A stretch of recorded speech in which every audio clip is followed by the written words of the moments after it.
iOS 26.2 is officially out now, and with this update, there's a few new and useful features, so let's just jump right into everything new inside of iOS 26.2. In the Reminders app, there's a new option to have an alarm go off when a reminder is due.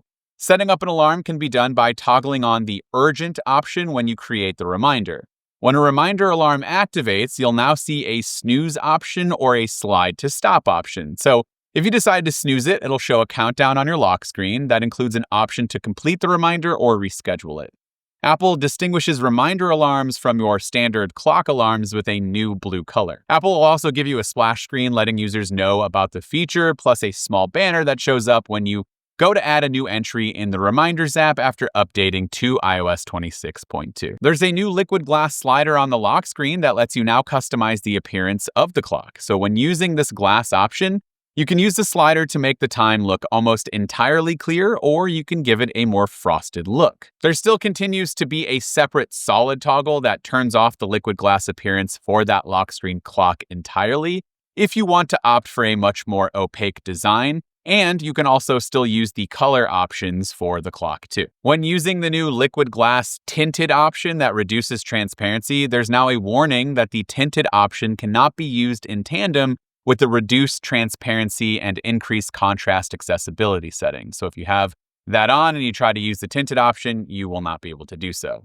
Turning on tinted mode is able to turn off reduced transparency and increase contrast automatically.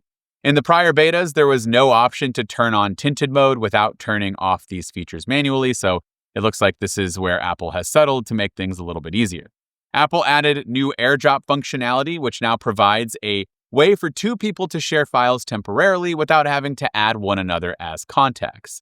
This new update offers users an option to generate a one-time AirDrop code, which can then be shared with someone who is not in your contacts list. The code allows file exchanges over AirDrop for a 30-day period. With iOS 26.2 and watchOS 26.2, Apple has adjusted the ranges for the sleep score feature that it introduced earlier this year. Now, the new sleep score numbers better match how people might be feeling after a night of sleep. So we'll go with very low is now 0 to 40, which was previously 0 to 29. Low is 41 to 60, previously 30 to 49. Okay is 61 to 80, which was previously 50 to 69, and high is 81 to 95, previously 70 to 89, and very high is 96 to 100, which was previously 90 to 100. The very high rank used to be excellent, but Apple changed the name to be more in line with the other labels. Now, if you're wondering how Sleep Score works, it actually takes into account sleep duration, bedtime, and interruptions to assign a nightly score that represents sleep quality. So duration is worth the most, which is 50 points.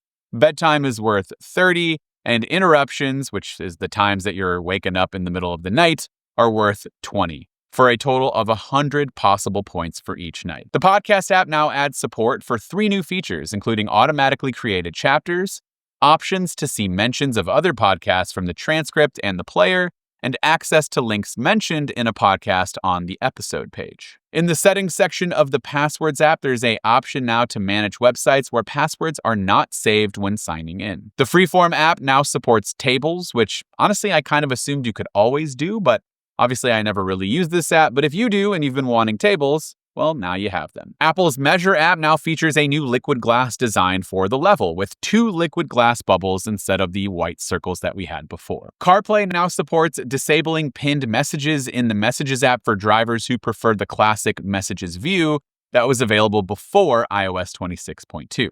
Now, those are some of the major changes, and there are other changes, especially for those in different regions of the world, and you can see a full list by clicking the link in the description down below. But as always, I would love to hear your thoughts on this new update from Apple in those comments down below. This has been with MacRumors. Thanks so much for watching, and I look forward to seeing you around in the next video.